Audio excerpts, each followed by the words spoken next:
I just woke up. Sekarang pukul 10 in the morning. Sekarang ni tengah Saturday, masa I tengah shoot ni sekarang ni. Today is Saturday, so I have nothing going on much today. So since I have more time in the morning sekarang to get ready, I nak buat DIY mask. Sekarang ni I have banana, pure unsweetened yogurt, and then this is honey. So I can cleanse my face dahulu. I akan guna my favorite cleanser ever, Eucerin. And I have my Foreo. Brush it all over my face. Do not wash your face while wearing hijab. Sudah basuh. Then I just basuh with the Foreo. You just rinse the Luna Mini 2 and then, okay? Oh, by the way, this is called the Luna Mini 2.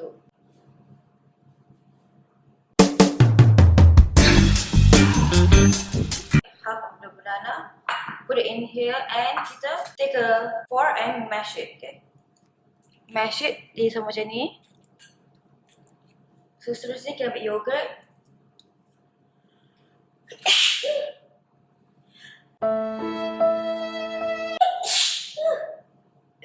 Kita ambil 2 tablespoon of yogurt. Ni 1. So macam nampak sedap gila nak mampus sekarang ni. Tak macam makanan baby. So you just mix it together, okay? Last kali, you letak honey. So you just mix the honey again.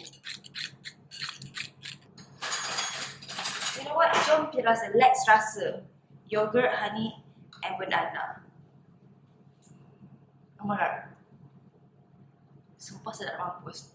Sumpah sedap nak mampus. Shit, sedap gila. Nina, I buat tau yogurt, honey dengan banana kan. Sumpah sedap nak mampus.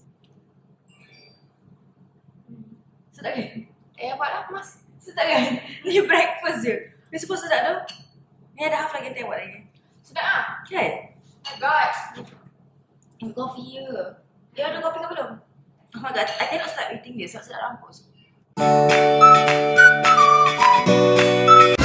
Okay, so this is my face bila pakai mask, okay. Dia macam ni, like even thin layer all over the face. Like this. Cuba I rasa. Sedapnya.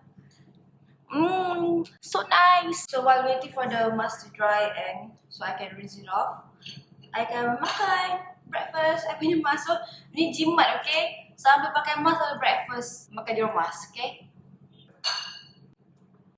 Sumpah sedap nak mampus. Tak tipu saya gila.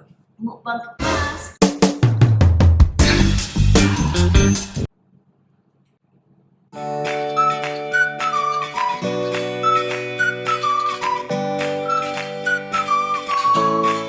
Kata, pada sihat minda cerdas.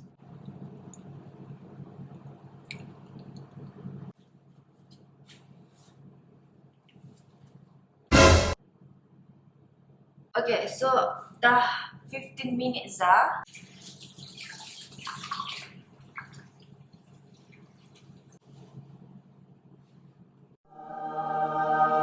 And then I just pakai my toner.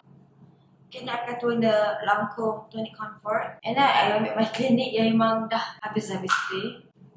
So but this is the best mask ever because you can use it on your face and you can also makan. That's always a plus point for me. And I really recommend korang try this mask because it's so sedap, okay? Bukan sebab you nak makan ke, tapi sebab you nak makan mask tu. This is like literally breakfast. Like I am putting breakfast on my skin, okay? So yeah, if you dah try this mask, comment down below and tell me korang suka tak mask tu, sedap ke tak, okay?